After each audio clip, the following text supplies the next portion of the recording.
नमस्कार, मी मनीषा जयप्रकाश. आपण पाहत आहात लोकसंदेश न्यूज. पाहूया आजच्या सविस्तर घडामोडी.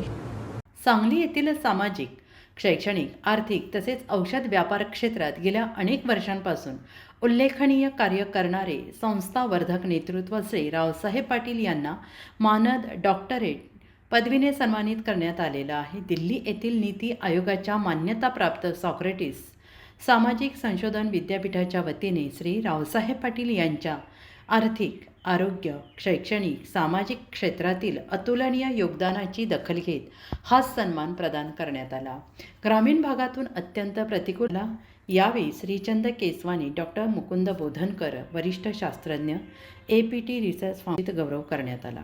यापूर्वी मिळालेल्या विविध पुरस्कारांबरोबरच या मानद डॉक्टरेट पदवीमुळे समाजासाठी अधिक जोमाने कार्य करण्याची नवी ऊर्जा आणि प्रेरणा मिळाल्याचे मनोगत श्री रावसाहेब पाटील यांनी व्यक्त केले आहे.